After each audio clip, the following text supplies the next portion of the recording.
पाकिस्तान को ओवरनाइट नहीं बन गया कि जी कायदे आजम ਨੂੰ ਸੁਪਨਾ ਆਇਆ ਤੇ ਉਹਨਾਂ ਨੇ ਕਿਹਾ ਜੀ ਕਿਉਂਕਿ ਆਲਰੇਡੀ ਉਹਨਾਂ ਨੂੰ ਸੋਸ਼ਲੀ ਆਸਟ੍ਰਾਸਾਈਜ਼ ਕੀਤਾ ਹੋਇਆ ਸੀ ਬਾਈਕਾਟ ਵਾਂਗ ਸੀ।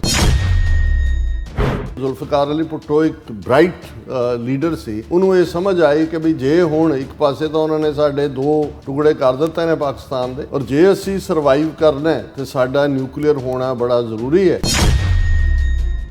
ਲੇਕਿਨ ਇੰਡੀਆ ਨੂੰ ਤਾਂ ਕਰਨ ਦੀ ਲੋੜ ਹੀ ਨਹੀਂ ਸੀ, ਉਹ ਤਾਂ ਆਲਰੇਡੀ 1974 ਦੇ ਵਿੱਚ ਐਟਮ ਟੈਸਟ ਕਰਕੇ ਉਹ ਉਸ ਦਾ ਹਿੱਸਾ ਬਣ ਚੁੱਕੇ ਸੀ। ਉਹਨਾਂ ਨੂੰ ਭਾਵੇਂ ਕੋਈ ਕਿਸੇ ਨੇ ਨਿਊਕਲੀਅਰ ਕਲੱਬ 'ਚ ਨਹੀਂ ਸੀ ਵਾੜਿਆ, ਅੱਜ ਵੀ ਨਹੀਂ ਵਾੜਿਆ ਹੋਇਆ, ਲੇਕਿਨ ਇਹ ਸੀ। ਲੇਕਿਨ ਉਹਨਾਂ ਨੇ ਪਾਕਿਸਤਾਨ ਨੂੰ, ਕਿਉਂਕਿ ਹਿੰਦੂਤਵੀ ਅਟਲ ਬਿਹਾਰੀ ਵਾਜਪਾਈ ਦੀ ਸਰਕਾਰ ਬਣੀ ਸੀ ਤਾਜ਼ਾ, ਔਰ ਉਹਨਾਂ ਨੂੰ ਲੱਗਾ ਕਿ ਵੀ ਇਹ ਪਾਕਿਸਤਾਨ ਦਾ ਬਲਫ ਪਾਸੇ ਕਰੋ ਔਰ ਤੁਸੀਂ ਨਿਊਕਲੀਅਰ ਹੋ, ਔਰ ਮੁੜ ਕੇ ਜਿਹੜਾ ਉਹ ਕਸ਼ਮੀਰ ਔਰ ਦੂਸਰੇ ਦੇ ਉੱਤੇ ਆਪਣਾ ਦਾਅਵਾ ਠੋਕੋ। ਔਰ ਇਹਦੇ 'ਚ ਕੋਈ ਸ਼ੱਕ ਨਹੀਂ ਕਿ ਪਾਕਿਸਤਾਨ ਦੇ ਨਿਊਕਲੀਅਰ ਆਰਸੈਨਲ ਦੇ ਵਿੱਚ ਭਾਰਤ ਨਾਲੋਂ ਜ਼ਿਆਦਾ ਜਿਹੜੇ ਨੇ ਉਹ ਨਿਊਕਲੀਅਰ ਵਾਰਹੈਡ ਨੇ। ਦੋਨੋਂ ਮੁਲਕਾਂ ਨੇ ਇਸ ਟੈਸਟ ਤੋਂ ਬਾਅਦ 1998 ਤੋਂ ਬਾਅਦ ਬੇਸ਼ੱਕ ਕਿਸੇ ਨੇ ਹੋਰ ਅੱਗੋਂ ਫਰਦਰ ਨਹੀਂ ਕੀਤਾ, ਲੇਕਿਨ ਦੋਨਾਂ ਮੁਲਕਾਂ ਚੋਂ ਕਿਸੇ ਨੇ ਵੀ ਕੰਪਰੈਹੈਂਸਿਵ ਨਿਊਕਲੀਅਰ ਟੈਸਟ ਬੈਨ ਟ੍ਰੀਟੀ ਦੇ ਉੱਤੇ ਦਸਤਖਤ ਨਹੀਂ ਕੀਤੇ ਹੋਏ, ਨਾ ਇੰਡੀਆ ਨੇ ਕੀਤੇ ਨੇ ਨਾ ਪਾਕਿਸਤਾਨ ਨੇ ਕੀਤੇ ਨੇ। ਇਸ ਵਾਰ ਹੁਣ ਥੋੜੀ ਬਹੁਤ ਸਮਝ ਆਣੀ ਸ਼ੁਰੂ ਹੋਈ ਹੈ ਇੱਕ ਵੱਡੇ ਤਬਕੇ ਨੂੰ ਕਿ ਵੀ ਭਾਰਤ ਨੇ ਕਦੇ ਵੀ ਨਾ ਮੁਸਲਮਾਨਾਂ ਨੂੰ ਕਬੂਲਿਆ, ਨਾ ਉਹਨਾਂ ਨੇ ਕਦੇ ਪਾਕਿਸਤਾਨ ਨੂੰ ਕਬੂਲਿਆ। ਪਾਕਿਸਤਾਨ ਨੇ ਅੱਜ ਵੀ ਜਿਹੜੀ ਹੈ ਸੀਨੀਅਰ ਪੋਜੀਸ਼ਨ ਲਈ ਹੈ। ਉਹਨਾਂ ਨੇ ਕਿਹਾ ਇੰਡੀਆ ਨੂੰ ਕਿ ਬਈ ਤੁਸੀਂ ਗੱਲ ਕਰਨੀ ਹੈ ਹੁਣ ਤਿੰਨਾਂ ਮੁੱਦਿਆਂ ਤੇ ਹੋਏਗੀ, ਕਸ਼ਮੀਰ ਦੇ ਉੱਤੇ ਕਰੋ ਔਰ ਇੰਡਸ ਵਾਟਰ ਟ੍ਰੀਟੀ ਜਿਹੜੀ ਤੁਸੀਂ ਸਸਪੈਂਡ ਕੀਤੀ ਹੈ, ਔਰ ਜੇ ਤੁਸੀਂ ਦਹਿਸ਼ਤਗਰਦੀ ਤੇ ਵੀ ਕਰਨਾ ਚਾਹੁੰਦੇ ਹੋ ਕਰੋ। ਤੇ ਇੰਡੀਆ ਕਹਿ ਰਿਹਾ ਜੀ ਨਹੀਂ ਅਸੀਂ ਗੱਲ ਜਾਂ ਦਹਿਸ਼ਤਗਰਦੀ ਤੇ ਕਰਾਂਗੇ ਜਾਂ ਜਿਹੜਾ ਪਾਕਿਸਤਾਨ ਆਕੂਪਾਈਡ ਕਸ਼ਮੀਰ ਹੈ ਇਸ ਨੂੰ ਸਾਡੇ ਹਵਾਲੇ ਕਰੋ।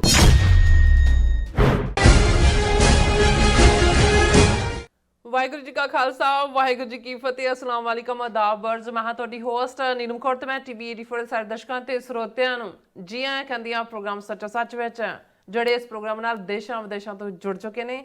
ਖਾਲਸਾ ਅਫੇਅਰ ਸੈਂਟਰ ਦੇ ਸੰਚਾਲਕ ਡਾਕਟਰ ਅਮਰਜੀਤ ਸਿੰਘ ਦੀ ਸਟੂਡੀਓ 'ਚ ਮੇਰੇ ਨਾਲ ਸ਼ਾਮਲ ਨੇ। ਉਹਨਾਂ ਨਾਲ ਗੱਲਬਾਤ ਕਰਕੇ ਅੱਜ ਦੇ ਇਸ਼ੂਜ਼ ਪਰ ਉਹਨਾਂ ਤੋਂ ਉਹਨਾਂ ਦਾ ਤਬਸਰਾ ਜਾਣਦੇ ਹਾਂ। ਜੀ ਡਾਕਟਰ ਸਾਹਿਬ, ਵਾਹਿਗੁਰੂ ਜੀ ਕਾ ਖਾਲਸਾ ਵਾਹਿਗੁਰੂ ਜੀ ਕੀ ਫਤਿਹ। ਹਾਂਜੀ ਨੀਲਮ ਕੌਰ ਜੀ, ਤੁਹਾਨੂੰ ਵੀ ਤੇ ਦੁਨੀਆ ਭਰ 'ਚ ਬੈਠੇ ਸਾਡੇ ਬਹੁਤ ਹੀ ਪਿਆਰੇ ਸੋਹਣੇ ਸਿਆਣੇ TV 84 ਦੇ ਦਰਸ਼ਕਾਂ ਨੂੰ ਵੀ ਵਾਹਿਗੁਰੂ ਜੀ ਕਾ ਖਾਲਸਾ ਵਾਹਿਗੁਰੂ ਜੀ ਕੀ ਫਤਿਹ। ਸਾਡੇ ਬਹੁਤ ਹੀ ਪਿਆਰੇ ਮੁਸਲਮਾਨ ਭੈਣਾਂ ਭਰਾਵਾਂ ਨੂੰ ਅਸਲਾਮ ਅਲੈਕਮ।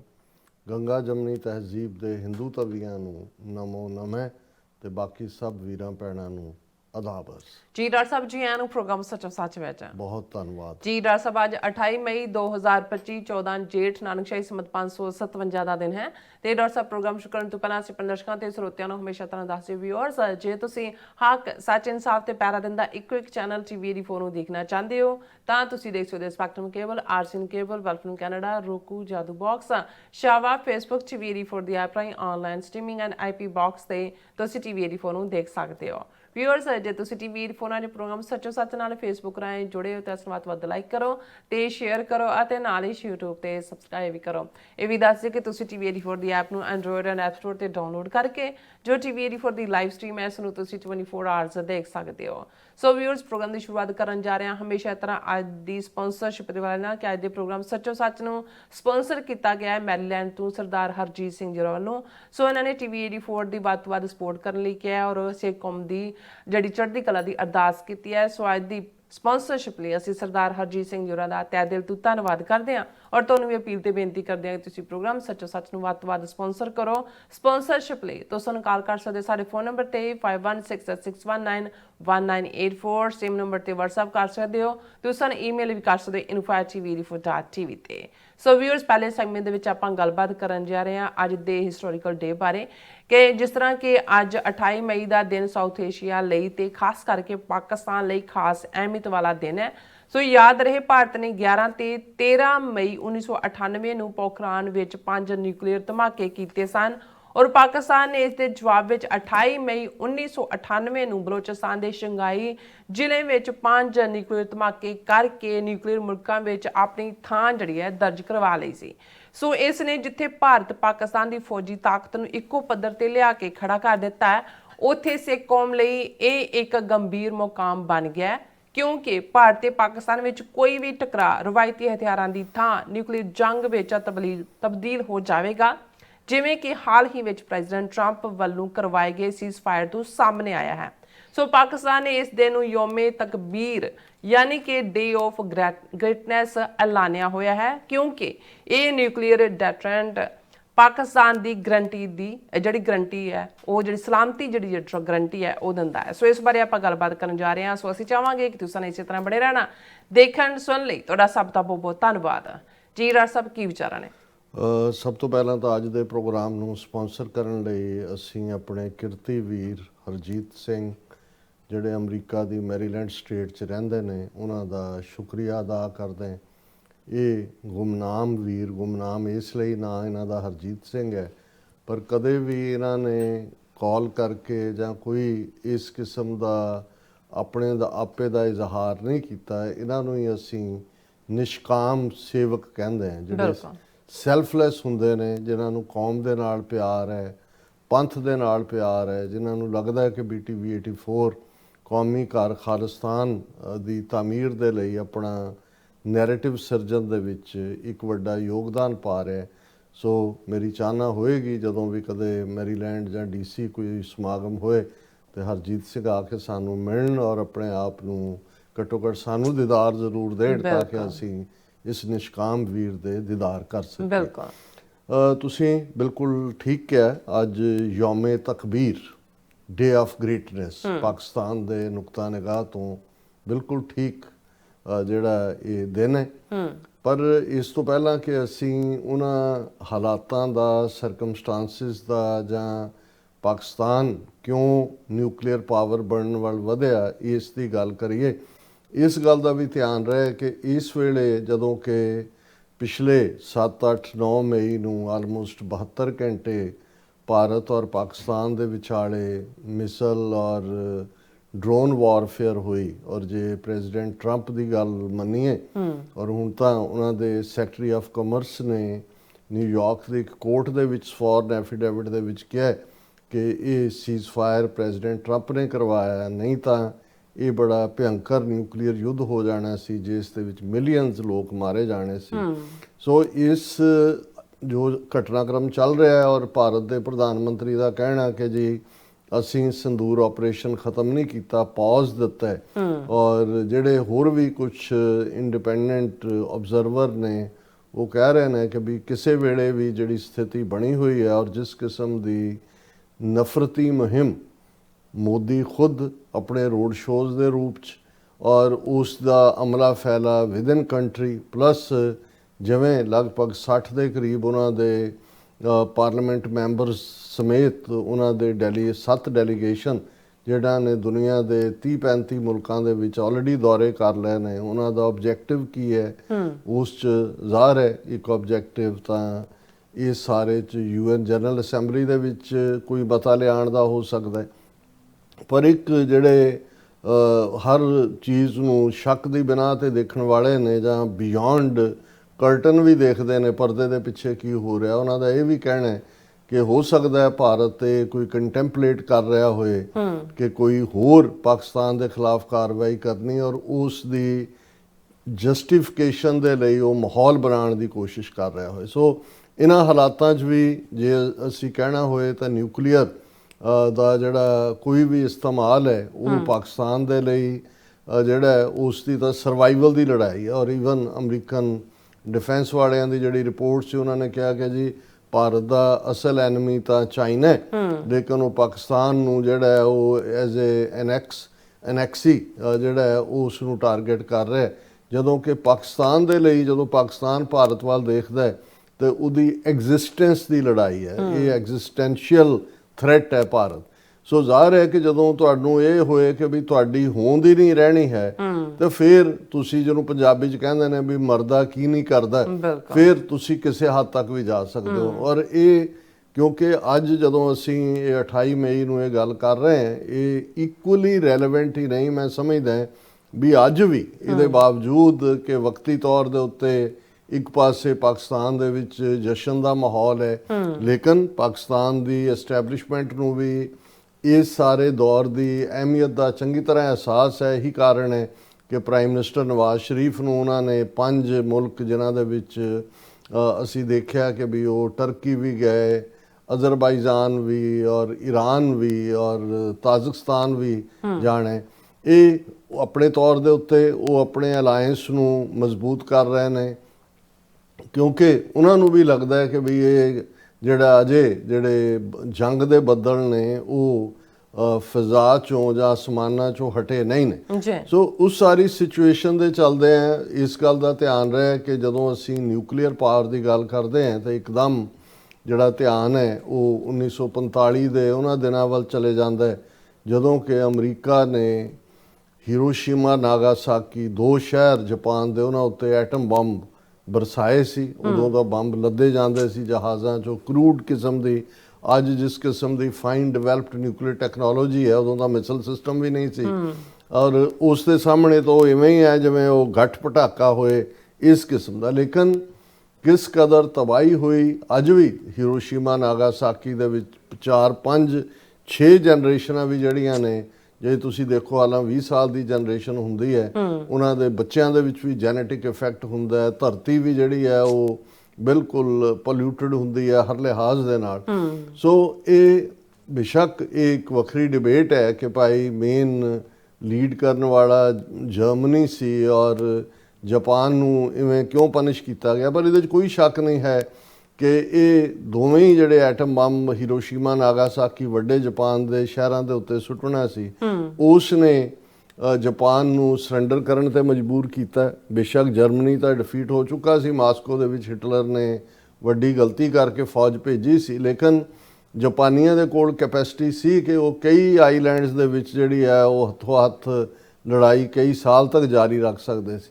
ਲੇਕਿਨ ਇਸ ਸਾਰੇ ਨੇ ਫੌਰਨ ਦੁਨੀਆ ਦੇ ਵਿੱਚ ਇੱਕ ਨਵੀਂ ਰੇਸ ਜਿਹੜੀ ਹੈ ਖੜੀ ਕਰ ਦਿੱਤੀ ਨਿਊਕਲੀਅਰ ਵੈਪਨ ਐਕਵਾਇਰ ਕਰਨ ਦੀ। ਫਿਰ ਅਸੀਂ ਦੇਖਦੇ ਹਾਂ ਕਿ ਅੱਜ ਜਦੋਂ ਕਿ ਨਿਊਕਲੀਅਰ ਕਲੱਬ ਦੀ ਗੱਲ ਹੁੰਦੀ ਹੈ ਤਾਂ ਉਸ ਨਿਊਕਲੀਅਰ ਕਲੱਬ ਦੇ ਵਿੱਚ 5 ਜਿਹੜੇ ਨੇ ਉਹ ਆਪਣੇ ਆਪ ਨੂੰ ਬ੍ਰਾਹਮਣ ਸਮਝ ਕੇ ਜਿਹੜੇ ਨੇ ਉਹ UN ਸਿਕਿਉਰਿਟੀ ਕਾਉਂਸਲ ਦੇ ਵਿੱਚ ਵੀ ਉਹਨਾਂ ਦੇ ਕੋਲ ਵੀਟੋ ਦਾ ਹੱਕ ਹੈ, ਔਰ ਅਦਰਵਾਈਜ਼ ਵੀ ਜਿਹੜਾ ਹੈ ਉਹ ਆਪਣੀ ਧੌਂਸ ਮਨਵਾਉਂਦੇ ਨੇ, ਜਿਨ੍ਹਾਂ ਦੇ ਵਿੱਚ ਅਮਰੀਕਾ ਤੋਂ ਬਾਅਦ ਫਿਰ ਰਸ਼ੀਆ, ਫਿਰ UK, ਫਿਰ ਫਰਾਂਸ ਔਰ ਚਾਈਨਾ, ਇਹ ਜਿਹੜੀਆਂ ਨੇ ਇਹ ਨਿਊਕਲੀਅਰ ਪਾਵਰਸ ਦੇ ਤੌਰ ਤੇ ਉੱਭਰੀਆਂ। ਔਰ ਜਿਨ੍ਹਾਂ ਪਾਵਰਸ ਨੂੰ ਭਾਵੇਂ ਇਹ ਸ਼ੂਦਰ ਸਮਝਦੇ ਨੇ, ਔਰ ਉਹ ਜਿਹੜੀ over uh period of time North Korea ਦਾ ਵੀ ਨਿਊਕਲੀਅਰ ਡਿਵੈਲਪ ਹੋਣਾ ਚਾਈਨਾ ਦੀ ਮਦਦ ਨਾਲ, ਇਜ਼ਰਾਈਲ ਜਿਹੜਾ ਕਦੇ ਈਰਾਨ ਦੇ ਉੱਤੇ ਮਿਸਾਈਲ ਮਾਰਨ ਦੀ ਧਮਕੀ ਦਿੰਦਾ ਹੈ, ਕਦੇ ਕੋਈ ਹੋਰ ਕਰਦਾ, ਜੋ ਕੁਝ ਉੱਥੇ ਗਜ਼ਾ ਔਰ ਦੂਸਰੇ 'ਚ ਕਰ ਰਿਹਾ ਜ਼ਾਹਰ ਹੈ ਉਹਨਾਂ ਨੇ ਆਪਣੀ ਨਿਊਕਲੀਅਰ ਕੈਪੇਬਿਲਿਟੀ ਟੈਸਟ ਕੀਤੀ ਹੋਈ ਹੈ। ਸੋ ਇਹ ਆਲਰੇਡੀ ਨਾਰਥ ਕੋਰੀਆ ਔਰ ਇਜ਼ਰਾਈਲ ਇਸ ਲਾਈਨ ਦੇ ਵਿੱਚ ਜਿਹੜੇ ਨੇ ਅੱਗੇ ਆ ਚੁੱਕੇ ਸੀ।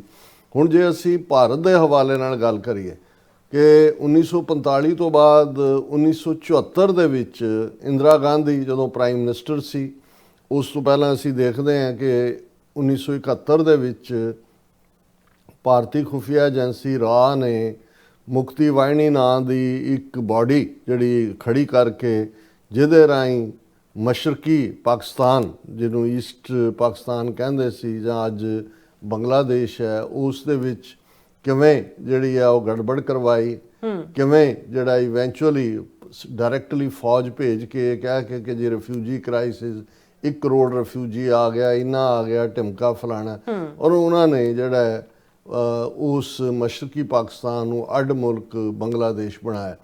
ਹੁਣ ਇਹ ਉਹ ਪੀਰੀਅਡ ਸੀ, ਜੇ ਅਸੀਂ ਹੁਣ ਅੱਜ ਪਾਕਿਸਤਾਨ ਦੇ ਕੰਟੈਕਸਟ ਜਾਂ ਪਾਕਿਸਤਾਨ ਦੇ ਯੌਮੇ ਤਕਬੀਰ ਦਾ ਜਿਹੜਾ ਜ਼ਿਕਰ ਕਰ ਰਹੇ ਕਿ ਉਦੋਂ ਅਟਲ ਬਿਹਾਰੀ ਵਾਜਪਾਈ ਨੇ ਇੰਦਰਾ ਗਾਂਧੀ ਨੂੰ ਦੁਰਗਾ ਮਾਤਾ ਦਾ ਖਿਤਾਬ ਦਿੱਤਾ ਸੀ, ਗੋਡੈਸ ਦੁਰਗਾ। ਹੁਣ ਜੇ ਤੁਸੀਂ ਦੁਰਗਾ ਦਾ ਕੰਟੈਕਸਟ ਸਮਝਣਾ ਹੈ ਤੇ ਦੁਰਗਾ ਜਿਹੜੀ ਹੈ ਉਹ ਰਾਖਸ਼ਸ, ਡੈਵਲ, ਸ਼ੈਤਾਨ, ਉਹਨਾਂ ਦਾ ਖੂਨ ਪੀਣ ਵਾਲੀ ਹੈ।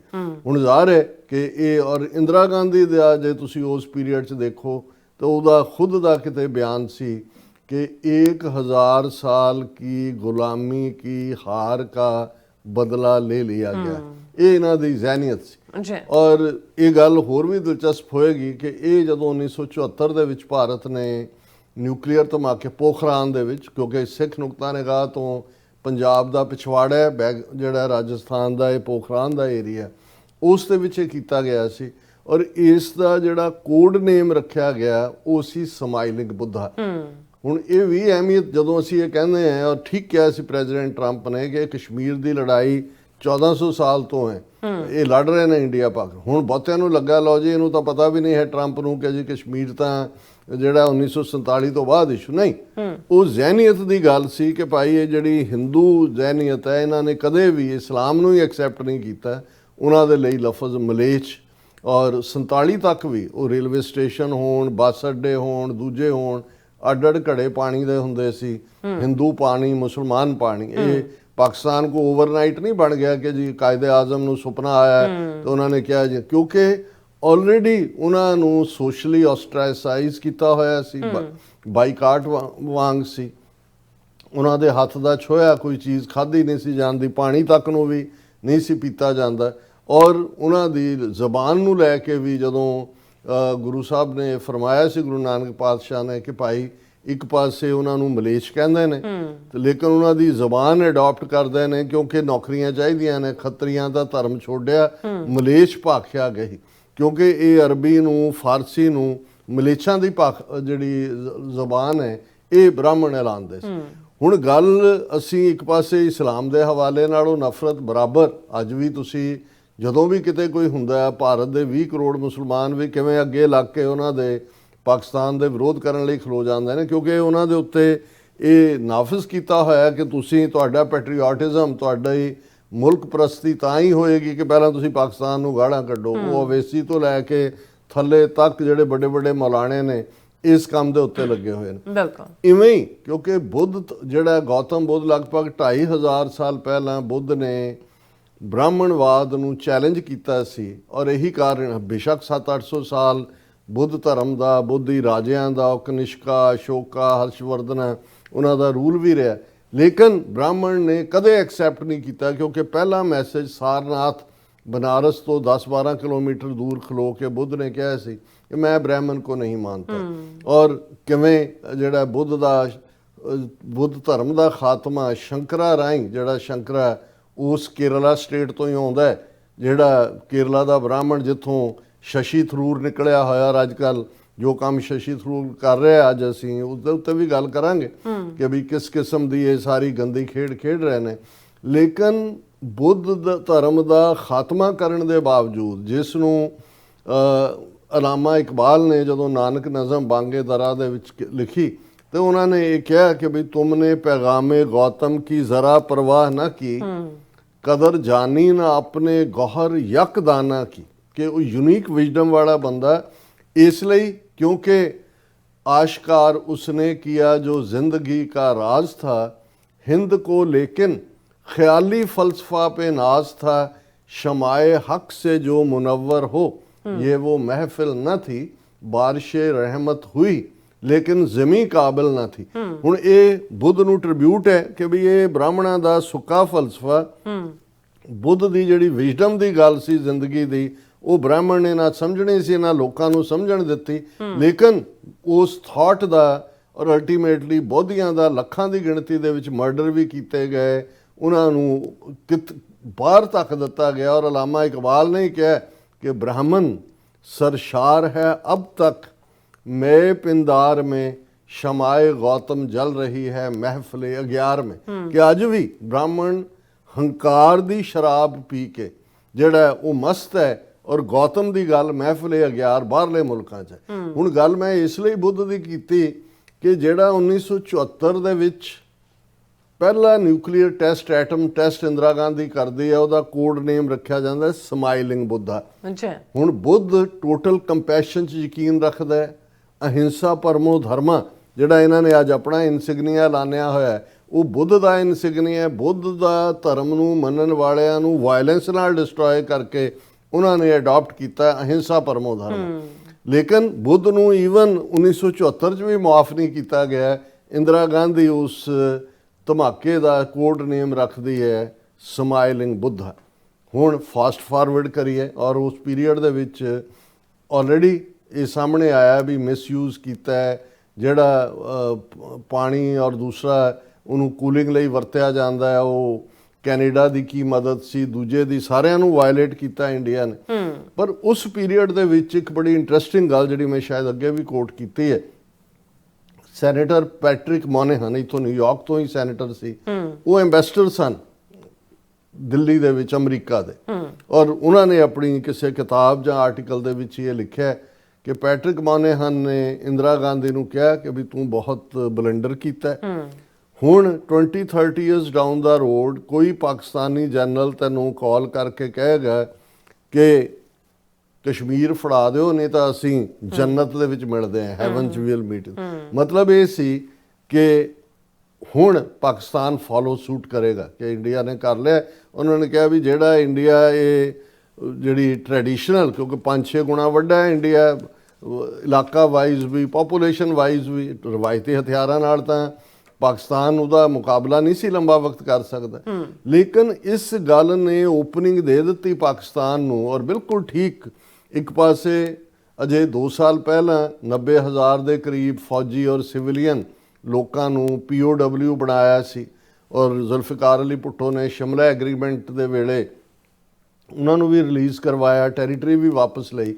ਲੇਕਿਨ ਕਿਉਂਕਿ ਜ਼ੁਲਫਿਕਾਰ ਅਲੀ ਭੁੱਟੋ ਇੱਕ ਬ੍ਰਾਈਟ ਲੀਡਰ ਸੀ, ਉਹਨੂੰ ਇਹ ਸਮਝ ਆਈ ਕਿ ਵੀ ਜੇ ਹੁਣ ਇੱਕ ਪਾਸੇ ਤਾਂ ਉਹਨਾਂ ਨੇ ਸਾਡੇ 2 ਟੁਕੜੇ ਕਰ ਦਿੱਤੇ ਨੇ ਪਾਕਿਸਤਾਨ ਦੇ, ਔਰ ਜੇ ਅਸੀਂ ਸਰਵਾਈਵ ਕਰਨਾ ਹੈ ਤੇ ਸਾਡਾ ਨਿਊਕਲੀਅਰ ਹੋਣਾ ਬੜਾ ਜ਼ਰੂਰੀ ਹੈ। ਔਰ ਇਹ ਕ੍ਰੈਡਿਟ ਬੇਸ਼ੱਕ ਹਿਸਟਰੀ ਕਿਹਨੂੰ ਕੀ ਕਹਿੰਦੇ ਹੈ, ਮੁੜ ਕੇ ਕਿਹਨੇ ਕੀ ਗਲਤੀਆਂ ਕੀਤੀਆਂ, ਕੌਣ ਕਿਸ ਚੀਜ਼ ਲਈ ਅਕਾਊਂਟੇਬਲ ਹੋਇਆ, ਇਹ ਅੱਡ-ਅੱਡ ਸਕਾਲਰਸ ਦਾ ਜਾਂ ਹਿਸਟੋਰੀਅਨਸ ਦੀ ਡਿਬੇਟ ਹੁੰਦੀ ਹੈ।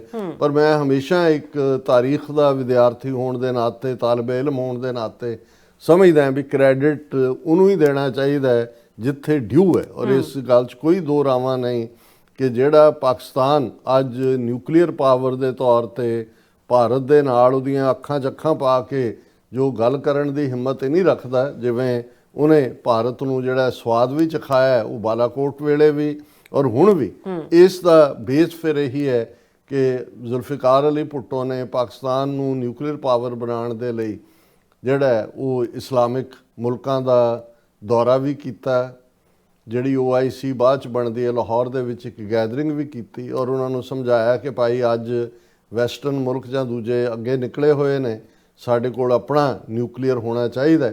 ਔਰ ਸਾਇੰਟਿਸਟ ਵੀ ਇਕੱਠੇ ਕੀਤੇ, ਪੈਸਾ ਬਾਹਰਲੇ ਜਿਹੜੇ ਇਸਲਾਮਿਕ ਮੁਲਕਾਂ ਤੋਂ ਜਿਹਨਾਂ 'ਚ ਸਾਊਦੀ ਔਰ ਲੀਬੀਆ, ਗਦਾਫੀ, ਇਹਨਾਂ ਸਾਰਿਆਂ ਦਾ ਯੋਗਦਾਨ ਹੈ।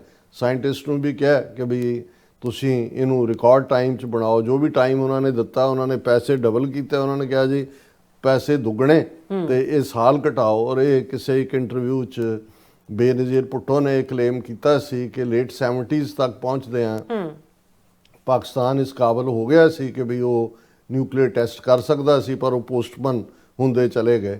ਲੇਕਿਨ ਇਸ 'ਚ ਕੋਈ ਸ਼ੱਕ ਨਹੀਂ ਹੈ ਕਿ ਜਦੋਂ 11 ਤੇ 13 ਮਈ 1998 ਨੂੰ ਅਟਲ ਬਿਹਾਰੀ ਵਾਜਪਾਈ ਦੀ ਸਰਕਾਰ, LK ਅਡਵਾਨੀ ਹੋਮ ਮਿਨਿਸਟਰ, ਇਹਨਾਂ ਨੇ ਪੋਖਰਾਨ ਦੇ ਵਿੱਚ ਉੱਪਰੋਂ ਥਲੀ 5 ਜਿਹੜੇ ਧਮਾਕੇ ਨੇ, ਇੱਕ ਦਿਨ 11 ਮਈ 1998 ਨੂੰ ਔਰ ਫਿਰ ਜਿਹੜੀ ਹੈ ਦੂਸਰਾ 13 ਮਈ 1998 ਨੂੰ ਕੀਤੇ। ਤੁਸੀਂ ਉਸ ਪੀਰੀਅਡ ਦਾ ਮੀਡੀਆ ਕੱਢ ਲਓ, ਸੜਕਾਂ ਦੇ ਉੱਤੇ ਹਿੰਦੂ ਤੋਂ ਵੀ ਡਾਂਸ ਕਰ ਰਹੇ ਸੀ, ਨਾਚ ਕਰ ਰਹੇ ਸੀ।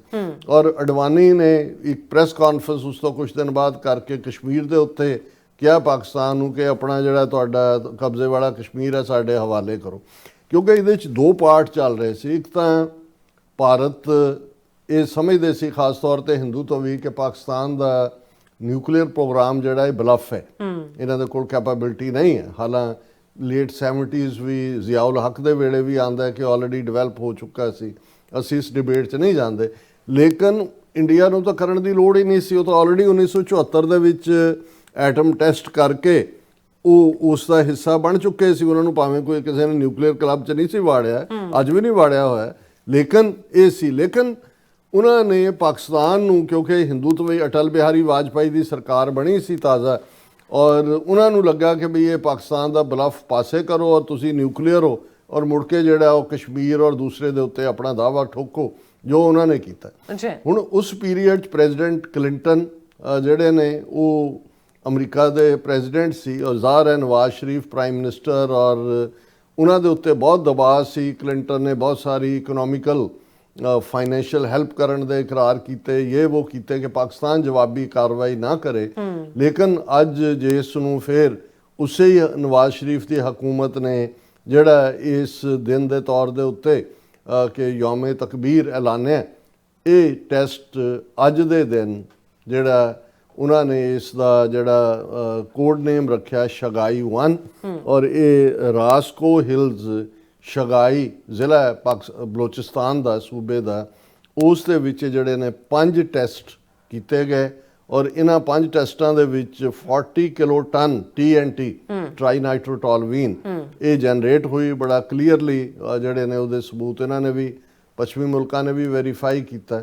ਔਰ ਫਿਰ ਉਹਨਾਂ ਨੇ 2 ਦਿਨ ਬਾਅਦ 30 ਮਈ ਨੂੰ ਇੱਕ ਹੋਰ ਟੈਸਟ ਕੀਤਾ। ਸੋ ਭਾਰਤ ਦੇ ਨਾਲ ਮੈਚਿੰਗ ਕਰ ਦਿੱਤੀ, ਔਰ ਇਸ ਤਰੀਕੇ ਨਾਲ ਭਾਰਤ ਔਰ ਪਾਕਿਸਤਾਨ ਦੋਵੇਂ ਹੀ ਇੱਕ ਨਿਊਕਲੀਅਰ ਪਾਵਰ, ਭਾਰਤ ਤਾਂ ਪਹਿਲਾਂ ਹੀ ਸੀ ਜਿਵੇਂ 1974, ਔਰ ਇਸ ਸਾਰੇ ਨੇ ਤੁਸੀਂ ਉਸ ਪੀਰੀਅਡ 'ਚ 30 ਮਈ 28 ਔਰ 30 ਮਈ ਦੇ ਦੌਰਾਨ ਪਾਕਿਸਤਾਨ ਦਾ ਜਿਹੜਾ ਮਾਹੌਲ ਦੇਖੋ ਤਾਂ ਫਿਰ ਇਹ ਸੀ ਕਿ ਬਈ ਹੁਣ ਅਸੀਂ ਬਚ ਗਏ, ਕਿਉਂਕਿ 1971 ਦੀ ਜਿਹੜੀ ਬਿਲਕੁਲ ਇੱਕ ਸ਼ਰਮਨਾਕ ਹਾਰ ਸੀ, ਉਹਦੀ ਤਲਵਾਰ ਵੀ ਸਿਰ ਦੇ ਉੱਤੇ ਲਟਕ ਰਹੀ ਸੀ।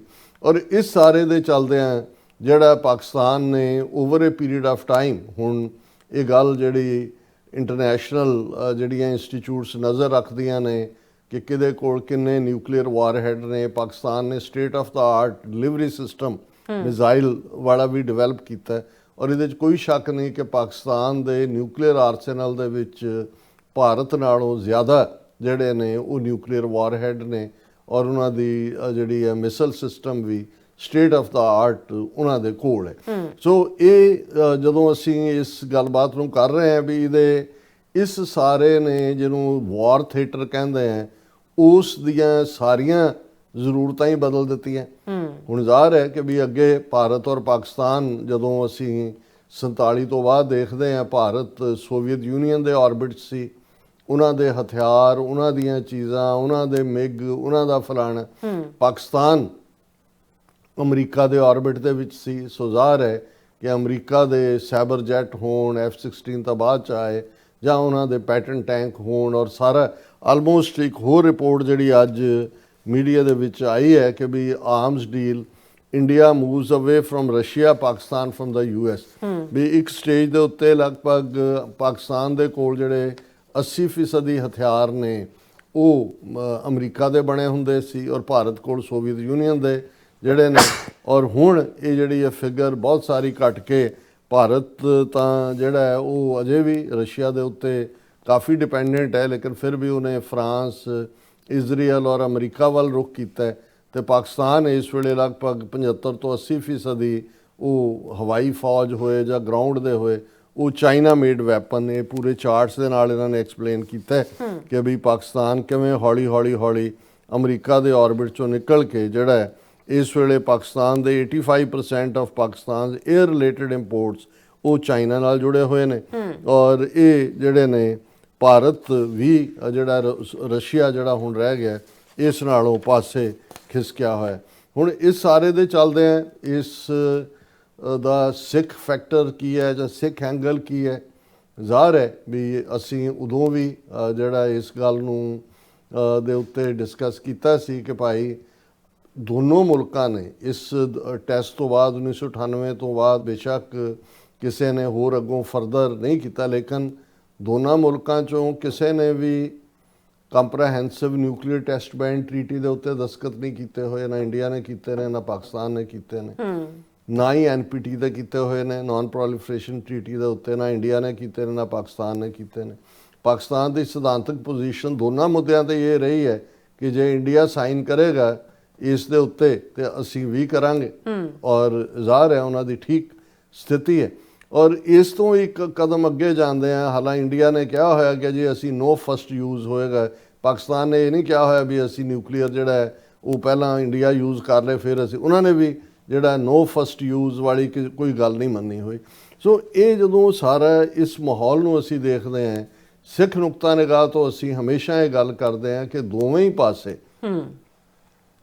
ਪੰਜਾਬ ਉਧਰਲਾ ਹੋਏ ਇਧਰਲਾ ਹੋਏ, ਸਾਡੀ ਸਾਰੀ ਸਿਵਲਾਈਜੇਸ਼ਨ ਜਿਹੜੀ ਹੈ ਉਹ ਭਾਰਤ ਔਰ ਪਾਕਿਸਤਾਨ ਜਿਹੜੀਆਂ ਦੋ ਨਿਊਕਲੀਅਰ ਪਾਵਰਸ ਬਣੀਆਂ ਨੇ ਉਹਨਾਂ ਦੇ ਵਿਚਾਲੇ ਹੈ।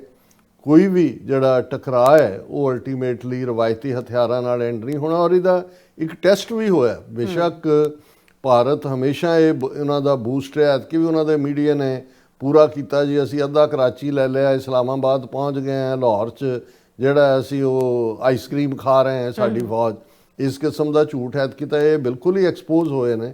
ਲੇਕਿਨ ਇਹਦੇ 'ਚ ਕੋਈ ਦੋ ਰਾਵਾਂ ਨਹੀਂ ਨੇ ਕਿ 1998 ਦੇ ਇਹਨਾਂ ਟੈਸਟਾਂ ਤੋਂ ਬਾਅਦ ਫੌਰਨ ਜਿਹੜਾ ਟੈਸਟ ਆਇਆ ਭਾਰਤ ਕਿ ਕੀ ਪਾਕਿਸਤਾਨ ਦੇ ਐਂਗਲ ਤੋਂ ਨਿਊਕਲੀਅਰ ਡੈਟਰੈਂਟ ਹੈ, ਉਹ ਕਾਰਗਿਲ ਦੀ ਸੀ। ਹਾਲਾਂਕਿ ਇਸ ਦੇ ਉੱਤੇ ਬਹੁਤ ਸਾਰੇ ਪਾਕਿਸਤਾਨੀ ਜਰਨਲਿਸਟ ਜਾਂ ਉਹਨਾਂ ਦੇ ਸਪੈਸ਼ਲਿਸਟ ਪਰਵੇਜ਼ ਮੁਸ਼ਰਫ ਨੂੰ ਦੋਸ਼ੀ ਦੱਸਦੇ ਨੇ ਕਿ ਜੀ ਉਹ ਲਾਹੌਰ ਡਿਪਲੋਮੇਸੀ ਔਰ ਲਾਹੌਰ ਡੈਕਲੇਰੇਸ਼ਨ, ਨਵਾਜ਼ ਸ਼ਰੀਫ ਔਰ ਅਟਲ ਬਿਹਾਰੀ ਵਾਜਪਾਈ ਨੇ ਪਾਕਿਸਤਾਨ ਨੂੰ ਮੰਨ ਲਿਆ ਸੀ। ਉਹ ਉਹਨਾਂ ਦੇ ਕਾਇਦੇ ਆਜ਼ਮ ਦੇ ਜਿਹੜਾ ਜਿੱਥੇ 23 ਮਾਰਚ 1940 ਨੂੰ ਪਾਕਿਸਤਾਨ ਦੀ ਡੈਕਲੇਰੇਸ਼ਨ ਹੋਈ, ਉਸ ਦੇ ਉੱਤੇ ਵੀ ਗਏ, ਮੀਨਾਰੇ ਪਾਕਿਸਤਾਨ ਸ਼ਾਇਦ ਉਹਨੂੰ ਕਹਿੰਦੇ ਨੇ। ਔਰ ਇਹ ਉਹਨੇ ਜਿਹੜਾ ਮੁਸ਼ਰਫ ਨੇ ਕਾਰਗਿਲ ਕਰਵਾ ਦਿੱਤਾ, ਔਰ ਉਹ ਜਿਹੜਾ ਹੱਲ ਨਿਕਲਣਾ ਸੀ ਜਾਂ ਇਹ ਬਿਲਕੁਲ ਇਹਨਾਂ ਨੂੰ ਇਹ ਪਤਾ ਨਹੀਂ, ਇਸ ਵਾਰ ਹੁਣ ਥੋੜੀ ਬਹੁਤ ਸਮਝ ਆਣੀ ਸ਼ੁਰੂ ਹੋਈ ਹੈ ਇੱਕ ਵੱਡੇ ਤਬਕੇ ਨੂੰ ਕਿ ਵੀ ਭਾਰਤ ਨੇ ਕਦੇ ਵੀ ਨਾ ਮੁਸਲਮਾਨਾਂ ਨੂੰ ਕਬੂਲਿਆ, ਨਾ ਉਹਨਾਂ ਨੇ ਕਦੇ ਪਾਕਿਸਤਾਨ ਨੂੰ ਕਬੂਲਿਆ। RSS ਵਾਲੇ ਜ਼ਾਹਰਾ ਤੌਰ ਤੇ ਅਖੰਡ ਭਾਰਤ ਦੀ ਗੱਲ ਕਰਦੇ ਨੇ, ਕਾਂਗਰਸ ਦੇ ਜਾਂ ਦੂਜੇ ਉਹ ਸੈਕੂਲਰਿਜ਼ਮ ਦੇ ਲਬਾਦੇ ਥੱਲੇ ਲੁਕੇ ਹੋਏ ਸ਼ੁੱਧ ਬਨਾਰਸੀ ਹਿੰਦੂ ਉਹਨਾਂ ਦੇ ਵਿੱਚ ਨੇ। ਔਰ ਹੁਣ ਵੀ ਤੁਸੀਂ ਦੇਖ ਸਕਦੇ ਹੋ ਕਿ ਕਿਸ ਲੈਵਲ ਦੀਆਂ ਗੱਲਾਂ ਕਰਨ ਵਾਲੇ ਲੋਕ ਜਿਹੜੇ ਅਸੀਂ ਬੜੇ ਸੈਕੂਲਰ ਔਰ ਫਲਾਣਾ, ਕਿਵੇਂ ਉਹਨਾਂ ਵਿਚਲਾ ਹਿੰਦੂਤਵਾ ਬਾਹਰ ਆਇਆ ਔਰ ਉਹ ਬਿਲਕੁਲ ਮੋਦੀ ਦੇ ਝੂਠ ਦੇ ਨੈਰੇਟਿਵ ਨੂੰ ਜਿਹੜਾ ਉਹ ਇੰਟਰਨੈਸ਼ਨਲੀ ਕਰਨ ਦੇ ਲਈ ਕਿਵੇਂ ਸਾਰੇ ਪਾਰਲੀਮੈਂਟੇਰੀਅਨ ਅੱਡ ਪੋਲੀਟੀਕਲ ਪਾਰਟੀਆਂ ਦੇ ਬਾਹਰ ਨਿਕਲੇ ਹੋਏ ਨੇ। ਲੇਕਿਨ ਕਾਰਗਿਲ ਦਾ ਲੈਸਨ ਇਹ ਸੀ ਕਿ ਅਦਰਵਾਈਜ਼ 65 ਵੇਲੇ ਵੀ 71 ਵੇਲੇ ਵੀ ਭਾਰਤ ਜਿਹਨੂੰ ਵੈਸਟਰਨ ਬਾਰਡਰ ਦੇ ਉੱਤੇ ਥੋੜੀ ਸੁਪੀਰੀਅਰਿਟੀ ਹਾਸਲ ਹੈ ਜਿਓਗ੍ਰਾਫਿਕਲੀ, ਔਰ ਉਹ ਬਾਰਡਰ ਖੋਲ ਦਿੰਦਾ ਸੀ ਕਿਉਂਕਿ ਲਾਹੌਰ ਵਲਨਰੇਬਲ ਹੋ ਜਾਂਦਾ ਹੈ ਦੂਸਰਾ। ਲੇਕਿਨ ਜਿੰਨੀਆਂ ਕੈਜੂਅਲਟੀਜ਼ ਕਾਰਗਿਲ 'ਚ ਲਈਆਂ ਕਿਉਂਕਿ ਪਾਕਿਸਤਾਨ ਹਾਇਰ ਪੋਜੀਸ਼ਨ 'ਤੇ ਸੀ ਕਾਰਗਿਲ ਹਿਲਸ ਦੇ ਉੱਤੇ, ਇਹ ਡੇਅਰ ਨਹੀਂ ਕਰ ਸਕੇ ਉਹ ਸਾਰੇ ਨੂੰ ਕ੍ਰਾਸ ਕਰਨ ਦਾ ਜਾਂ ਉਹ ਬਾਰਡਰ ਖੋਲ੍ਹਣ ਦਾ, ਕਿਉਂਕਿ ਇਹਨਾਂ ਨੂੰ ਪਤਾ ਸੀ ਕਿ ਵੀ ਪਾਕਿਸਤਾਨ ਆਪਣੀ ਸਰਵਾਈਵਲ ਦੇ ਲਈ ਫਿਰ ਜਿਹੜਾ ਉਹ ਨਿਊਕਲੀਅਰ ਆਪਸ਼ਨ ਇਸਤੇਮਾਲ। So already as a nuclear deterrent ਮੈਂ ਸਮਝਦਾ ਵੀ ਕਾਰਗਿਲ ਨੂੰ ਜਿਹੜਾ ਉਹ ਇੱਕ ਸਬਕ ਸੀ। ਇਸੇ ਤਰ੍ਹਾਂ ਹੁਣ ਵੀ ਅਸੀਂ ਇਹ ਦੇਖਦੇ ਹਾਂ ਕਿ ਭਾਵੇਂ ਇਹਨਾਂ ਨੇ ਜਿਹੜਾ ਉਹ ਰਾਫੇਲ ਵੀ ਚੜਾਏ ਤੇ ਮਿਜ਼ਾਈਲਾਂ ਵੀ ਤੇ ਡਰੋਨ ਵੀ, ਲੇਕਿਨ ਉਹਨਾਂ ਨੇ ਪਾਕਿਸਤਾਨ ਦੀ ਟੈਰੀਟੋਰੀਅਲ ਜਿਹੜੀ ਹੈ ਸੋਵਰਨਿਟੀ ਉਹ ਵਾਇਓਲੇਟ ਨਹੀਂ ਕੀਤੀ, ਕਿਉਂਕਿ ਉਹਨਾਂ ਨੇ ਬਾਲਾਕੋਟ ਵੇਲੇ ਵੀ ਦੇਖ ਲਿਆ ਸੀ ਔਰ ਗਰਾਊਂਡ ਦੇ ਉੱਤੇ ਕੋਈ ਟਰੂਪਸ ਦੀ ਮੂਵਮੈਂਟ ਨਹੀਂ ਹੋਈ। ਔਰ ਇਹ ਆਪਣੇ ਆਪ ਦੇ ਵਿੱਚ ਅਸੀਂ ਇੱਕ ਪਾਸੇ ਦਾ ਡੈਟਰੈਂਟ ਹੈ, ਪਰ ਜੇ ਕਿਤੇ ਵੀ ਕੋਈ ਭੂਤਰਿਆ ਹੋਇਆ ਕਿਸੇ ਵੀ ਪਾਸਿਓਂ, ਦੋਵੇਂ ਪਾਸਿਆਂ ਚੋਂ ਹੀ, ਔਰ ਜਿਵੇਂ ਉਹ ਸੈਨੇਟਰ ਪੈਟਰਿਕ ਮੋਨੇਹਨ ਦਾ ਮੈਂ ਜ਼ਿਕਰ ਕੀਤਾ ਹੈ ਕਿ ਵੀ ਹੁਣ ਪਾਕਿਸਤਾਨ ਦੇ ਕੋਲ ਉਹ ਸੁਪੀਰੀਅਰਿਟੀ ਹੈ ਜਿਹੜੀ ਉਹਨੇ 에ਅਰ ਸੁਪੀਰੀਅਰਿਟੀ ਵੀ ਪ੍ਰੂਵ ਕੀਤੀ ਹੈ, ਚਾਈਨੀਜ਼ ਵੈਪਨਸ ਦੀ ਰਿਟ ਵੀ ਐਸਟੈਬਲਿਸ਼ ਹੋਈ ਹੈ ਔਰ ਇੱਕਦਮ ਉਹਨਾਂ ਦੀ ਡਿਮਾਂਡ ਵੀ ਵਧੀ ਹੈ। ਤੇ ਜੇ ਕਸ਼ਮੀਰ, ਔਰ ਬਿਲਕੁਲ ਠੀਕ ਪਾਕਿਸਤਾਨ ਨੇ ਅੱਜ ਵੀ ਜਿਹੜੀ ਹੈ ਸੀਨੀਅਰ ਪੋਜੀਸ਼ਨ ਲਈ ਹੈ, ਉਹਨਾਂ ਨੇ ਕਿਹਾ ਇੰਡੀਆ ਨੂੰ ਕਿ ਬਈ ਤੁਸੀਂ ਗੱਲ ਕਰਨੀ ਹੈ ਹੁਣ ਤਿੰਨਾਂ ਮੁੱਦਿਆਂ ਤੇ ਹੋਏਗੀ, ਕਸ਼ਮੀਰ ਦੇ ਉੱਤੇ ਕਰੋ ਔਰ ਇੰਡਸ ਵਾਟਰ ਟ੍ਰੀਟੀ ਜਿਹੜੀ ਤੁਸੀਂ ਸਸਪੈਂਡ ਕੀਤੀ ਹੈ, ਔਰ ਜੇ ਤੁਸੀਂ ਦਹਿਸ਼ਤਗਰਦੀ ਤੇ ਵੀ ਕਰਨਾ ਚਾਹੁੰਦੇ ਹੋ ਕਰੋ। ਤੇ ਇੰਡੀਆ ਕਹਿ ਰਿਹਾ ਜੀ ਨਹੀਂ ਅਸੀਂ ਗੱਲ ਜਾਂ ਦਹਿਸ਼ਤਗਰਦੀ ਤੇ ਕਰਾਂਗੇ ਜਾਂ ਜਿਹੜਾ ਪਾਕਿਸਤਾਨ ਆਕੂਪਾਈਡ ਕਸ਼ਮੀਰ ਹੈ ਇਸ ਨੂੰ ਸਾਡੇ ਹਵਾਲੇ ਕਰੋ। ਸੋ ਜਦੋਂ ਇਸ ਕਿਸਮ ਦਾ ਬਿਲਕੁਲ ਆਪੋਜ਼ਿਟ ਲਾਈਨ ਲਈ ਹੋਏ ਤਾਂ ਫਿਰ ਟਕਰਾਅ ਹੋਣਾ ਹੀ ਹੁੰਦਾ ਹੈ। ਸਿੱਖ ਨੁਕਤਾ ਨਿਗਾਹ ਤੋਂ ਅਸੀਂ ਸਮਝਦੇ ਹਾਂ ਜਿੱਥੇ ਇਸ ਕਨਫਰੰਟੇਸ਼ਨ ਦੇ ਦੌਰ ਦੇ ਵਿੱਚ ਜਿਹੜਾ 7, 8, 9 ਮਈ ਨੂੰ ਚੱਲਿਆ, ਸਿੱਖ ਕੌਮ ਨੇ ਇੱਕ ਜਿੱਥੇ ਆਪਣੇ ਰੋਲ ਨੂੰ ਇੱਕ ਤੀਸਰੀ ਧਿਰ ਵਜੋਂ ਉਭਾਰਿਆ, ਭਾਰਤ ਨੂੰ ਐਕਸਪੋਜ਼ ਕੀਤਾ, ਨੰਗਿਆਂ ਕੀਤਾ ਪੂਰੀ ਤਰ੍ਹਾਂ। ਔਰ ਦੂਸਰੇ ਪਾਸੇ ਪੰਜਾਬ ਦੇ ਲੋਕਾਂ ਨੇ ਵੀ ਜਿਹੜੀ ਕੋਈ ਭਾਰਤ ਪ੍ਰਤੀ ਕੋਈ ਗਰਮਜੋਸ਼ੀ ਤਾਂ ਦੂਰ ਦੀ ਗੱਲ, ਉਹਨਾਂ ਨੂੰ ਉੱਥੋਂ ਦੀਆਂ ਸਿਆਸੀ ਧਿਰਾਂ ਨੇ ਵੀ, ਉਹ ਦਲ ਖਾਲਸਾ ਹੋਏ, ਸ਼੍ਰੋਮਣੀ ਅਕਾਲੀ ਦਲ ਅੰਮ੍ਰਿਤਸਰ ਹੋਏ, ਬਾਹਰਲੀਆਂ ਡਾਇਸਪੋਰਾ ਸਿੱਖ ਜਥੇਬੰਦੀਆਂ ਨੇ ਤਾਂ ਖੁੱਲ੍ਹ ਕੇ ਭਾਰਤ ਦਾ ਵਿਰੋਧ ਕੀਤਾ, ਪਰ ਉਹਨਾਂ ਨੇ ਵੀ ਕਿਹਾ ਵੀ ਇਹ ਸਾਡੀ ਜੰਗ ਨਹੀਂ। ਫਿਰ ਇਸ ਸਾਰੇ ਨੂੰ ਕਰਨ ਦੇ ਲਈ ਉਹਨਾਂ ਨੇ ਦਰਬਾਰ ਸਾਹਿਬ ਦਾ ਐਂਗਲ ਵਿੱਚ ਲੈ ਆਂਦਾ ਇੰਡੀਅਨ ਆਰਮੀ ਨੇ ਕਿ ਜੀ ਪਾਕਿਸਤਾਨ ਨੇ ਤਾਂ ਜਿਹੜੀ ਹੈ ਉਹਦੇ ਤੇ ਮਿਸਾਈਲ ਮਾਰਨੀ ਸੀ, ਤਾਂ ਇਹ ਸਭ ਝੂਠਾ ਨੈਰੇਟਿਵ ਹੈ। ਸੋ ਅਸੀਂ ਸਮਝਦੇ ਹਾਂ ਕਿ ਜਿੱਥੇ ਅੱਜ ਪਾਕਿਸਤਾਨ ਦੇ ਵਿੱਚ ਇਹ ਪਤਾ ਨਹੀਂ ਕਿੰਨੀ ਇਸ ਦਿਨ ਨੂੰ ਯਾਦ ਕਿ, ਪਰ ਮੈਂ ਇਹ ਫॉर ਹਿਸਟੋਰੀਕਲ ਰੈਕਰਡ ਹੈ ਕਿ ਇਹਨੂੰ ਦਿਨ ਨੂੰ ਯੌਮੇ ਤਕਬੀਰ, ਡੇ ਆਫ ਗ੍ਰੇਟਨੈਸ ਐਲਾਨਿਆ ਹੋਇਆ। ਪਰ ਅਸੀਂ ਸਮਝਦੇ ਹਾਂ ਵੀ ਇਸ ਸਾਰੇ ਪੀਰੀਅਡ 'ਚ ਪਾਕਿਸਤਾਨ ਨੇ ਜਿੱਥੇ ਸਰਵਾਈਵ ਕੀਤਾ ਹੈ, ਇਹ ਇਹਦੇ ਬਾਵਜੂਦ ਕਿ ਹਿੰਦੂਤਵੀ ਜ਼ਹਿਨੀਅਤ ਨੇ ਕਦੇ ਵੀ ਉਹਨਾਂ ਨੂੰ ਕਬੂਲ ਨਹੀਂ ਕੀਤਾ। ਇਹਨਾਂ 77 78 ਸਾਲਾਂ ਦੇ ਵਿੱਚ ਉਹ ਪਾਕਿਸਤਾਨ ਜਿਹੜਾ ਇੱਕ ਜਿਹੜੇ ਤੁਸੀਂ ਉਹਨਾਂ ਦੇ ਪੁਰਾਣੇ ਦੇਖੋ ਤਾਂ ਉਹਨਾਂ ਕੋਲ ਈਵਨ ਫਾਈਲਾਂ ਦੇ ਵਿੱਚ ਲਵਾਉਣ ਦੇ ਲਈ ਪਿੰਨਾਂ ਵੀ ਨਹੀਂ ਸੀ ਅਫੋਰਡ ਕਰ ਸਕਦੇ, ਉਹ ਕੰਡੇ ਇਕੱਠੇ ਕਰਕੇ ਲਵਾਉਂਦੇ ਹੁੰਦੇ ਸੀ। ਅੱਜ ਪਾਕਿਸਤਾਨ ਨੇ ਨਾ ਸਿਰਫ ਐਜ਼ ਏ ਨਿਊਕਲੀਅਰ ਪਾਵਰ, ਪਰ ਜਿਸ ਲੇਟੈਸਟ ਕਨਫਰੰਟੇਸ਼ਨ ਦੇ ਵਿੱਚ ਇਸਲਾਮਿਕ ਵਰਲਡ ਦੇ ਵਿੱਚ ਵੀ ਪਾਕਿਸਤਾਨ ਦਾ ਰੁਤਬਾ ਉੱਚਾ ਹੋਇਆ ਹੈ। ਸਿੱਖ ਨੁਕਤਾ ਨਿਗਾਹ ਤੋਂ ਵੀ ਅਸੀਂ ਸਮਝਦੇ ਹਾਂ ਵੀ ਸਾਡੀ ਗੁੱਡਵਿਲ ਵੀ ਆਪਸ ਦੇ ਵਿੱਚ ਵਧੀ ਹੈ। ਔਰ ਇਸ ਦਾ ਅਲਟੀਮੇਟ ਸੋਲੂਸ਼ਨ, ਕਿਉਂਕਿ ਨਿਊਕਲੀਅਰ ਕਰਨਾ ਇਹ ਭਾਵੇਂ ਜਦੋਂ ਇੰਡੀਆ ਨੇ ਕੀਤੇ ਗਲੀਆਂ 'ਚ ਲੋਕ ਨੱਚ ਰਹੇ ਸੀ ਔਰ ਵੈਸਟਰਨ ਨੇ ਕਹਿ ਰਹੇ ਸੀ ਵੀ ਇਹ ਕੈਸੇ ਬੇਵਕੂਫ ਲੋਕ ਨੇ, ਇਹਨਾਂ ਨੂੰ ਇਹ ਨਜ਼ਰ ਨਹੀਂ ਆਉਂਦਾ ਵੀ ਇਹ ਤਬਾਹੀ ਦੀ ਗੱਲ ਹੈ। ਸੋ ਅਸੀਂ ਬੇਸ਼ੱਕ ਗੱਲ ਕਰ ਰਹੇ ਹਾਂ, ਪਰ ਤੁਸੀਂ for a fraction of a second ਵੀ ਸੋਚੋ ਵੀ ਜੇ ਨਿਊਕਲੀਅਰ ਮਿਜ਼ਾਈਲ ਵਾਰ ਜਾਂ ਦੂਸਰੇ ਚਲਾ ਜਾਂਦਾ ਹੈ ਤਾਂ ਸਭ ਕੁਝ ਹੀ ਤਬਾਹ ਹੋ ਜਾਏਗਾ। ਸੋ ਉਸ ਲਈ ਹੱਲ ਜੇ ਕਹਿਣਾ ਹੋਏ ਸੋਲੂਸ਼ਨ ਇਹੀ ਹੈ, ਬਫਰ ਸਟੇਟ ਆਫ ਖਾਲਿਸਤਾਨ। ਸੋ ਅਸੀਂ ਸਮਝਦੇ ਹਾਂ ਕਿ ਹੁਣ ਸਿੱਖ ਕੌਮ ਜਿੱਥੇ ਤੀਸਰੀ ਧਿਰ ਵਜੋਂ ਅਸੀਂ ਇਹਨਾਂ ਦੋਨੋਂ ਹੀ ਨਿਊਕਲੀਅਰ ਪਾਵਰਸ ਦੇ ਵਿਚਾਲੇ, ਉੱਥੇ ਇਹ ਫਰਜ਼ ਵੀ ਬਣਦਾ ਹੈ ਪਾਕਿਸਤਾਨ ਦੇ ਸਿਰ ਦੇ ਉੱਤੇ ਵੀ ਥੋੜੀ ਬਹੁਤ ਜਿਹੜੀ ਆ ਉਹਨਾਂ ਨੂੰ ਐਕਸਟਰਾ ਜ਼ਿੰਮੇਵਾਰੀ ਲੈਣੀ ਹੋਏਗੀ। ਔਰ ਇਹ ਗੱਲ ਜਿਹੜੀ ਇੱਕ ਦਾਨਿਸ਼ਵਰ ਨੇ ਬਹੁਤ ਪਹਿਲਾਂ ਕਹੀ ਸੀ, ਉਹ ਕਸ਼ਮੀਰ ਦੇ ਹਵਾਲੇ ਨਾਲ ਵੀ ਹੋਏ ਕਿ road from Lahore to Srinagar goes via Amritsar. ਮਕਸਦ ਕਿ ਖਾਲਿਸਤਾਨ ਦੀ ਆਜ਼ਾਦੀ ਨਾਲ ਕਸ਼ਮੀਰ ਦੀ ਆਜ਼ਾਦੀ ਜੁੜੀ ਹੋਈ ਹੈ। ਸੋ ਇਹ ਸਾਰਿਆਂ ਨੂੰ ਇੱਕ ਬਫਰ ਸਟੇਟ ਖਾਲਿਸਤਾਨ ਹੀ ਅਲਟੀਮੇਟ ਸੋਲੂਸ਼ਨ ਹੈ, ਜਿਹੜਾ ਉਸ ਖਿੱਤੇ ਦੇ ਵਿੱਚ ਕਿਸੇ ਵੀ ਭਵਿੱਖ ਦੀ ਕੋਈ ਵੀ ਐਸੀ ਖਤਰਨਾਕ ਸਥਿਤੀ ਜਿਹੜੀ ਨਿਊਕਲੀਅਰ ਚੈਂਡ ਹੋਏ ਉਹਨੂੰ ਰੋਕ ਸਕਦਾ ਹੈ। ਔਰ ਸਾਊਥ ਏਸ਼ੀਆ ਦੇ ਵਿੱਚ buffer state Khalistan stability, prosperity ਔਰ ਪਰਮਾਨੈਂਟ ਪੀਸ ਦੀ ਜਾਮਨੀ ਹੈ ਜੇ ਕੋਈ, ਤੇ ਉਹ ਖਾਲਿਸਤਾਨ ਦੀ ਕਾਇਮੀ ਹੈ। ਜੀ ਡਾਕਟਰ ਸਾਹਿਬ, ਤੁਹਾਡਾ ਬਹੁਤ ਬਹੁਤ ਸ਼ੁਕਰੀਆ। ਸੋ ਇੱਥੇ ਲੈਣੇ ਬ੍ਰੇਕ, ਔਰ ਬ੍ਰੇਕ ਤੇ ਜਾਣ ਤੋਂ ਪਹਿਲਾਂ ਅਸੀਂ ਦਰਸ਼ਕਾਂ ਦੇ ਸਰੋਤਿਆਂ ਨੂੰ ਫਿਰ ਤੇ ਬੇਨਤੀ ਕਰਦੀ ਹੈ, ਵਿਊਅਰਸ, ਜਿਸ ਤਰ੍ਹਾਂ ਕਿ ਤੁਸੀਂ ਜਾਣਦੇ ਹੋ ਕਿ ਟੀਵੀ 84 ਹੱਕ, ਸੱਚ, ਇਨਸਾਫ ਦੀ ਆਵਾਜ਼ ਬੁਲੰਦ ਕਰ ਰਿਹਾ ਹੈ। ਇਹ ਆਵਾਜ਼ ਤੁਹਾਡੇ ਪਿਆਰ ਸਦਕਾ, ਤੁਹਾਡੇ ਵਿਸ਼ਵਾਸ ਸਦਕਾ, ਤੁਹਾਡੇ ਡੋਨੇਸ਼ਨ ਸਦਕਾ ਹੀ ਹੋ ਸਕਦੀ ਹੈ। ਸੋ ਅਸੀਂ ਚਾਹਾਂਗੇ ਕਿ ਤੁਸੀਂ ਟੀਵੀ 84 ਦੀ ਚੜ੍ਹਦੀ ਕਲਾ ਦੀ ਵੱਧ ਡੋਨੇਟ ਕਰੋ। ਡੋਨੇਟ ਕਰਨ ਲਈ ਸਾਡੀ ਵੈਬਸਾਈਟ tv84.tv ਤੇ ਜਾ ਕੇ ਪੇਪਲ ਦੀ ਵਰਤੋਂ ਕਰਕੇ ਵਨ ਟਾਈਮ ਡੋਨੇਟ ਕਰ ਸਕਦੇ ਹੋ, ਮੰਥਲੀ ਡੋਨੇਟ ਵੀ ਕਰ ਸਕਦੇ ਹੋ। ਤੁਸੀਂ ਟੀਵੀ 84 ਦੇ ਨਾਮ ਤੇ ਚੈੱਕ ਬਣਾ ਕੇ ਸਾਨੂੰ ਮੇਲ ਵੀ ਕਰ ਸਕਦੇ ਹੋ ਸਾਡੇ ਇਸ ਪਤੇ ਤੇ 36-01 37th Avenue, Long Island City, New York 11101 USA, ਜਾਂ ਫਿਰ ਤੁਸੀਂ ਸਾਨੂੰ ਫੋਨ ਰਾਹੀਂ ਵੀ ਸੰਪਰਕ ਕਰ ਸਕਦੇ ਹੋ 5166191984। ਤੁਸੀਂ ਸਾਨੂੰ ਈਮੇਲ ਵੀ ਕਰ ਸਕਦੇ ਹੋ info@tv84.tv ਤੇ।